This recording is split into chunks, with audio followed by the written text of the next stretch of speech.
जय शिवराय मित्रांनो, तुमचं आपल्या मराठी भावाच्या यूट्यूब चॅनलमध्ये पुन्हा एकदा स्वागत आहे। सुरेश दसांना वर्सेस मनोज जरांगे पाटील, खरंच यांच्यामध्ये मराठ्यांचा नेता कोण आहे अशी स्पर्धा चालू आहे का, हेच आपण आजच्या व्हिडिओमध्ये बघणार आहोत। तर व्हिडिओ शेवटपर्यंत बघा।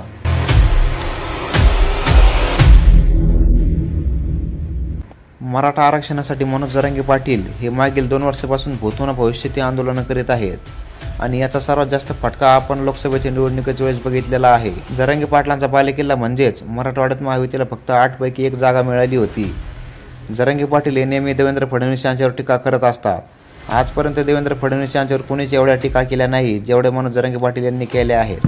पत्रकारांनी बऱ्याच वेळा हा देखील प्रश्न विचारला होता की तुम्ही फक्त देवेंद्र फडणवीस आणि भाजपवरच का टीका करतात, तर ते म्हणायचे की जे सरकारमध्ये आहे त्यांनाच बोलणार ना आम्ही, आणि जे सरकारमध्ये नाही त्यांना बोलून काय फायदा, असं म्हणून जरांगे पाटील यांनी पत्रकारांना उत्तर दिलं होतं। बऱ्याच वेळा जरांगे पाटील यांच्यावर हे देखील आरोप झाले की जरांगे पाटील यांच्या मागे शरद पवार यांचा हात आहे, पण याचा एक पण पुरावा आजपर्यंत भेटलेला नाही। त्यामुळे मराठा समाज हा जरांगे पाटील यांच्या मागे सक्षम उभा आहे असं म्हणायला काही हरकत नाही। पण जरांगे पाटील यांची वारंवार भूमिका बदलण्यामुळे मराठा समाजाचा पाठिंबा थोड्या प्रमाणात कमी झालेला आहे। ते आपण या विधानसभेच्या निवडणुकीत बघितलेलं आहे। ज्या छगन भुजबळला जरांगे पाटील यांनी टार्गेट केलं होतं तेच छगन भुजबळ या निवडणुकीत अधिक मताधिक्याने निवडून आलेले आहेत आणि पुन्हा एकदा देवेंद्र फडणवीस यांचं सरकार आलेलं आहे। पण काही जरी झालं तरी देवेंद्र फडणवीस यांचं नाव मराठा समाजामध्ये खूप डॅमेज झालेलं आहे, हे आपल्याला मान्यच करावं लागेल।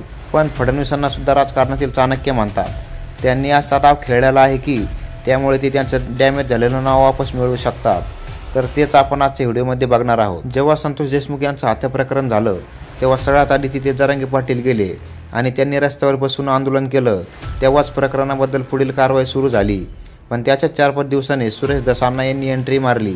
सुरेश दसांना यांनी संतोष देशमुख यांचं मॅटर सभागृहामध्ये मांडलं आणि तिथून पुढे सुरुवात झाली ती मूक मोर्चाची। तर जवळपास जेवढे पण मूक मोर्चे झाले त्यामध्ये जरांगे पाटील, बजरंग बाप्पा, संदीप भैया क्षीरसागर आणि सुरेश दसांना उपस्थित होते। पण सुरेश दसांना यांच्या भाषणामुळे आणि डायलॉगमुळे कुठेतरी जरांगे पाटील यांच्या प्रसिद्धीला धोका निर्माण होत होता।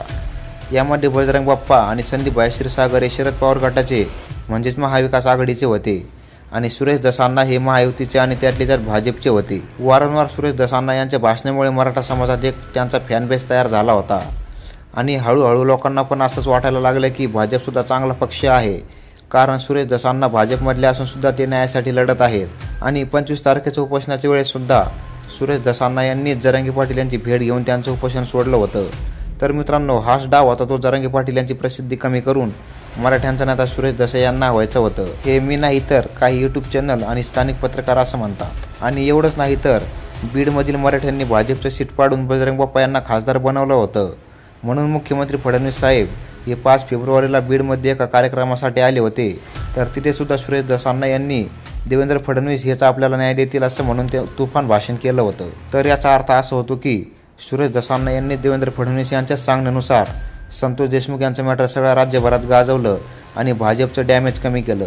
कारण बीड जिल्हा म्हणजे जरांगे पाटील यांचा बालेकिल्ला आणि ह्याच बालेकिल्ल्यामध्ये सुरेश दसांना देखील मराठ्यांचे नेते म्हणून ओळखले जाऊ लागले। तर कालांतराने मराठ्यांचा भाजपवरचा राग हा कमी होईल या कारणामुळे सुरेश दसांना हे रात्रंदिवस झटून आहेत। तर मित्रांनो, तुम्हाला काय वाटतं? मी तर फक्त माझा अंदाज सांगितला आहे।